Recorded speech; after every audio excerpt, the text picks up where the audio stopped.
আসসালামু আলাইকুম। শুনছেন সংবাদ শিরোনাম।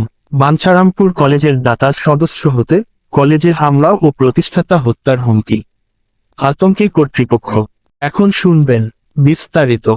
ব্রাহ্মণবাড়িয়ার বাঞ্ছারামপুরের রূপসী গ্রামে 2002 সালে রূপসী সুজন দুলু কলেজ প্রতিষ্ঠা করেন বীর মুক্তিযোদ্ধা ও স্বনামধন্য স্কুল শিক্ষক ইউনুস মিয়া বিএসসি।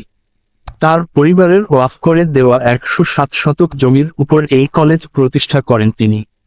তবে তার ভাতিজা মতিউর রহমান সবুজ নিজেকে এ কলেজের দাতা সদস্য করার জন্য চাপ প্রয়োগ করে আসছেন দীর্ঘদিন ধরে। কলেজের প্রতিষ্ঠাতা ইউনুস বিএসসিকে দিচ্ছেন হত্যার হুমকি, এছাড়াও দিচ্ছেন কলেজে হামলার হুমকি। এখন যেন সবুজের আতঙ্কে তার সৎমা, ভাই, চাচা ও কলেজ কর্তৃপক্ষ আতঙ্কে আছেন। শুধু তাই নয়, ইউনুস বিএসসির বিরুদ্ধে উপজেলা প্রকল্প বাস্তবায়ন কর্মকর্তা পিআইও এর কার্যালয়ের নামে প্রকল্প আত্মসাতের মিথ্যা অভিযোগ তুলে বক্তব্য দিয়ে মানহানিকর পরিস্থিতি তৈরি করে। কিন্তু বাঞ্ছারামপুর পিআইও অফিস থেকে এই মর্মে কলেজে কোনো রকম বরাদ্দ হয়নি। এই মিথ্যা অপপ্রচারেরও তীব্র প্রতিবাদ জানান ইউনুস বিএসসি ও এলাকাবাসী। এই নিয়ে সবুজকে গ্রেফতার ও বিচারের দাবিতে গত 18 মে কলেজ এলাকায় মানববন্ধন করেন কলেজের শিক্ষার্থী ও স্থানীয়রা। মতিউর রহমান সবুজ কলেজ প্রতিষ্ঠাতা পরিবারের সদস্য হলেও তার নিজের নামে কোনো জায়গা নেই।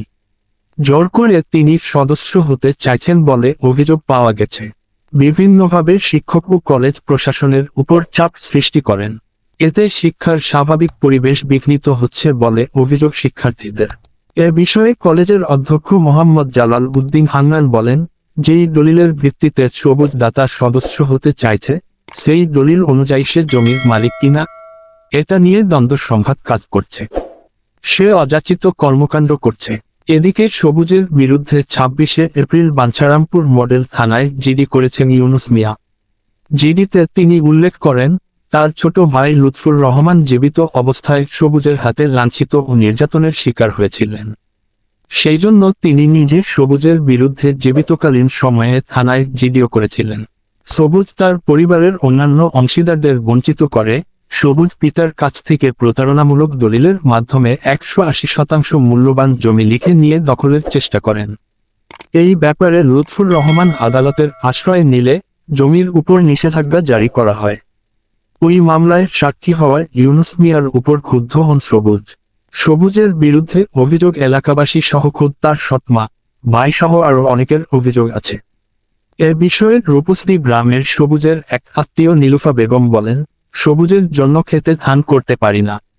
জমিতে ধানে আগুন লাগিয়ে দিচ্ছে, জমিতে আসতে দেয় না, বাড়িতে গিয়ে হামলা করে। একই গ্রামের আতাউর রহমান ফয়সাল বলেন, সবুজ ও তার ভাই সজীব আমার কাছ থেকে 20 লাখ টাকা নিয়েছে বিকাশের ব্যবসা করবে বলে। 5-6 মাস পর সিআইডি নিয়ে গেছে বলে আমার টাকাটা মেরে দেওয়ার চেষ্টা করে। আমাকে লাভ আসল কোনোটাই দেয় না। টাকা আনতে গেলে সে আমার বিরুদ্ধে চাঁদাবাজির মামলা করতে যায় উত্তরা থানায়। যত ধরনের খারাপ কাজ আছে সেগুলো করে। নিজের চাচাতো ভাই, সৎ মায়ের বিরুদ্ধে মামলা করেছে সে। শিমুল হাওলাদার বলেন, সে তার বাপের কাছ থেকে 10% কথা বলে 5 বিঘা জমি নিয়ে গেছে। সবুজের সৎমা পারুল আক্তার বলেন, আমার স্বামী জীবিত থাকতে সবুজ অনেক অত্যাচার করেছে। তার অত্যাচার ও অপমানের টেনশনে কয়েকদিন পর হুট করে মারা গেছে তার বাবা।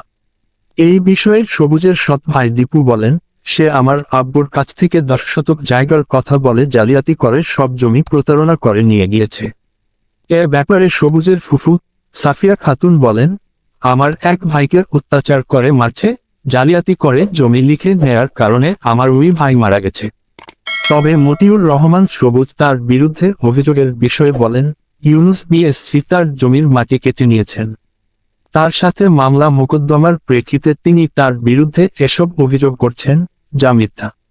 এই বিষয়ে বাঞ্ছারামপুর উপজেলা নির্বাহীর কর্মকর্তা ফেরদৌস আরা বলেন, দাতা সদস্য নিয়ে পক্ষে বিপক্ষের লড়াই হচ্ছে। বোর্ডে 2 পক্ষই আবেদন করছে। এসব কারণে কলেজের পরিবেশ নষ্ট হওয়া স্বাভাবিক।